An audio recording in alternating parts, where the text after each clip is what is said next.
Is NewsNation Prime with Marnie Hughes.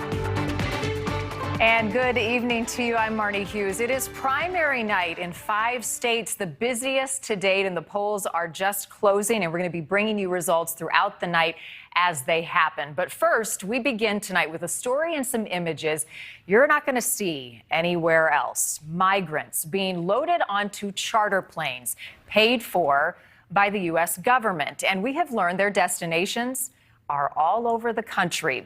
In the last few days alone, NewsNation has tracked flights to Pennsylvania, Louisiana, and Florida. It is a little-known piece to America's immigration crisis. We have seen the pictures and the videos of migrants at the U.S.-Mexico border, where Border Patrol saw a record number of encounters again last month. But the issue reaches far beyond the border. In just days, a federal judge is expected to rule on whether or not the Biden administration can lift a policy known as Title 42 that allowed the U.S. government to expel tens of thousands of migrants. But as we wait for that decision, the number of flights are already ramping up, and it is creating some questions about how and where this is happening nearly every single day.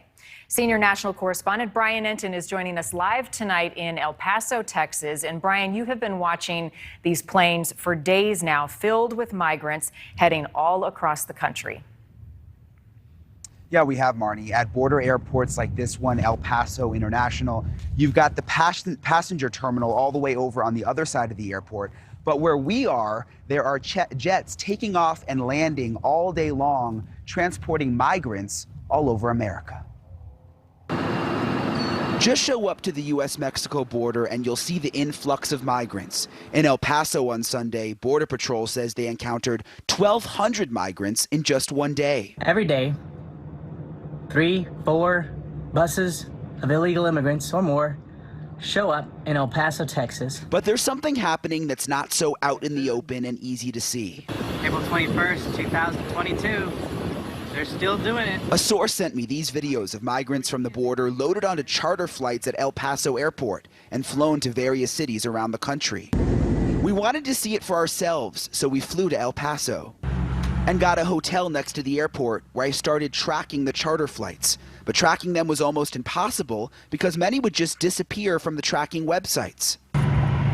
The only way to really figure it out was to show up to the airport and wait and wait and wait.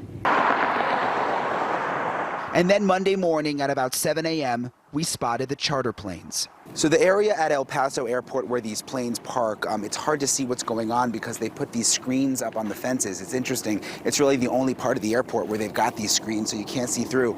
But we did find this opening where there's a gate. And you can see here, the 2 charter flights are parked right next to each other with all of those government buses staging right there. We were able to zoom in and watch as busload after busload of migrants were loaded onto 2 planes. Men and women shackled, frisked, and closely guarded by ICE agents. Online tracking websites showed the flights were headed to Alexandria, Louisiana, and Harrisburg, Pennsylvania. In Alexandria, ICE has a processing facility where migrants are detained and often deported. El Paso police showed up and said someone from the airport complained that we were filming. But because we were on a public sidewalk, we were able to stay. We got a tip that migrants also leave from a different part of the airport, so we came over here. We noticed there's a couple of buses that have parked, but we don't see a plane yet. More buses showed up and they waited for more than 2 hours. Then another plane arrived. The buses drove out onto the tarmac and we watched as busloads of young people got onto a 737. At one point, the buses tried to block our view. Airport workers say the flights are daily. How many times a day? Well, anywhere from 2 to 4. Every single day? Yeah, pretty much. And is it young people, old people? It's a combination of both. This flight took off for Jacksonville, and NewsNation cameras were there when it landed in Florida. The migrants got off the plane and back onto buses. They stopped at a rest area off of Interstate 95 before continuing south. We reached out to ICE and Health and Human Services, which coordinates the migrant flights. HHS told NewsNation they have a legal requirement to provide for care and custody of all unaccompanied children, but they did not elaborate on the flights. ICE also did not answer our questions about the flights. We haven't been able to get a lot of information on these flights. As a congressman, are you able to? The HHS has misled me / lied to me several times.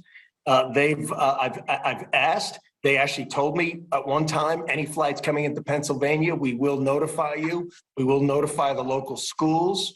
They didn't notify us once. Pennsylvania Congressman Dan Muser is sponsoring a bill demanding more transparency about the flights and exactly where the migrants are going. He says the American people deserve to know. To be fair, didn't these flights also happen under both Trump and Obama?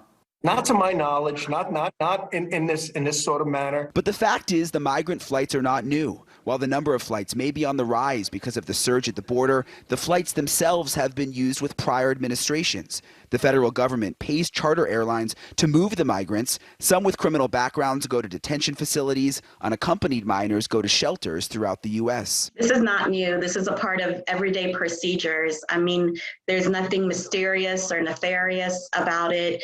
In order for children to move from border towns to shelter care facilities, they're going to have to travel. They're going to have to fly or go on buses. S.E. Workey was a senior federal official with the U.S. Department of Health and Human Services and now is a director at the Human Services Initiative. She says the flights and bus trips can be especially traumatizing for unaccompanied minors who don't know exactly where they'll end up. In my conversations with some unaccompanied children, they've told me that those were the worst 3 days of their entire experience. And they felt mistreated by some of the staff there, and they felt scared, and they felt alone, and they felt uncertain about what was to come. With Title 42 ending in just a matter of days, the flights are only expected to ramp up. Migrants at the border taking off for cities throughout the country.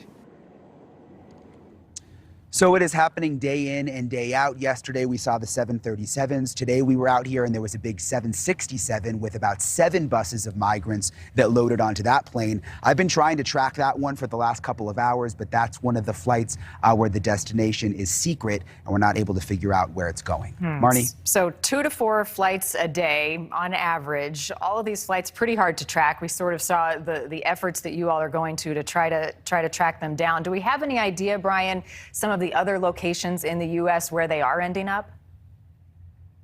I mean, we'd like to know. Again, a lot of them are secret on the tracking apps. Many of the flights appear to go to these detention facilities where migrants are processed. Many are deported. Others with the underage kids go to these facilities that house them. We know there's several hundred of them all throughout the United States of these facilities. So they're really spread out all over the country. Right. We're seeing Harrisburg, Jacksonville. Brian, a lot of these migrants, and you heard it in your piece there, are kids, they're teenagers. They come to the U.S. unaccompanied. I mean, it has to be a scary, scary journey for them once they get here. They're loaded onto these planes. They have no idea what they're going. What more did you learn about their experiences once they get to this point? Yeah, I mean, it's heartbreaking, Marnie. You know, when we started out filming yesterday and we saw the shackled people, that's one thing you kind of wonder yourself, gosh, what did these people do to be shackled, being put on the plane like that, these migrants? But with the young kids, you could see their faces. They're obviously frightened. I spoke to some of the advocates who work with them who said some of these kids have never even been on a plane before. They don't know where they're going. They have told some of these advocates that even traveling all the way from Honduras to Guatemala to the border, they found the buses and the planes to be even more terrifying than that entire journey. Yeah, just the fear of the unknown. Brian, really eye-opening. I want to bring in Robert Sherman, our correspondent who is at the border. Robert, you're really at the starting line for many of these migrants, this excruciating journey that they take just to get to that point, and then they get shipped off to these different places. Do they have any idea what they're in store for once they get here? Well, you know, Marty, it's interesting. You talk to a lot of these migrants, and they all know where they want to go. Most everyone says it's a city such as Houston or Dallas or Miami or Atlanta, Chicago. They know where they want to get to in the United States, mostly to link up with friends and family. They don't know what the process ahead is like. We ask them that question. They say They know that they want to seek asylum. They know that they want to go through that process. They don't know what that entails. They don't know what the other processes going forward would look like once they enter the United States, or how they're going to get to a final destination or anything like that. It is amazing that most of them we talk to, they really don't know what the future holds for them. Right, and they end up in somewhere like Harrisburg, Pennsylvania, and then what? They don't know anybody there. There is a call, as you know, Robert, for transparency. Secretary of the Homeland Security, Alejandro Mayorkas, was there at the border today. Did you get any indication? Did he address these migrant planes in this issue?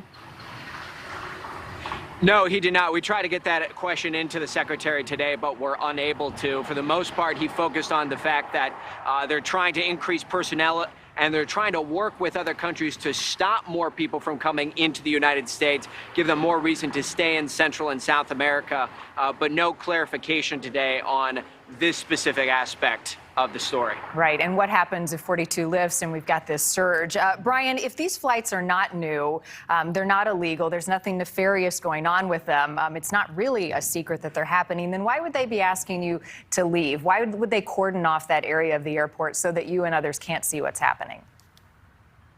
Yeah, that's a really good question. And that's what a lot of governors are calling on the federal government to do, is to be more transparent, to just give information. Governor Ron DeSantis in Florida, his spokeswoman put out a statement today saying that they have sources saying that, yes, these flights are coming to Jacksonville. They just want the federal government to be open about the fact that they are arriving, where the migrants are going. And there's another side to this, too. You know, not knowing where these facilities are, where all these kids are, you know, people want to know so that they can keep an eye on the facilities, make sure they're doing the right thing, make sure they're treating the kids the right way. And when we don't even know where they're going, it's almost impossible to do that. Right. Well, and the other issue, Brian, as you know, is the system in Texas is overburdened, in Arizona as well. So these border cities that just can't handle the influx, they head to these other states. But on the flip side, you've got a growing rally call from state legislatures in Florida, in Pennsylvania, in many of these other states, who are going, all right, you've got these planes landing, what do we do? What more are you hearing about what they're saying about their state's role in all of this? Yeah, and you make a good point. I mean, when you think about it, and we've spent, you know, a couple of days out here just watching the flights over and over, it makes sense. Cities like this, El Paso, they can't handle the surge of migrants coming in. They've got to fly them out to other parts of the country. They can't all just stay here, so that makes sense. But yeah, the other states, Pennsylvania, Florida, we've talked to lawmakers in both of those states. They want more information. They want the government to tell them when are the flights arriving, who's on the flights, and where are the people going. Right. I mean, just something as simple as how many kids we need to get them into school somewhere to be able to prepare for that.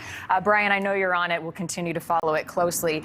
Robert, thanks for watching. Click the red subscribe button below so you can get more of NewsNation's fact-driven, unbiased coverage.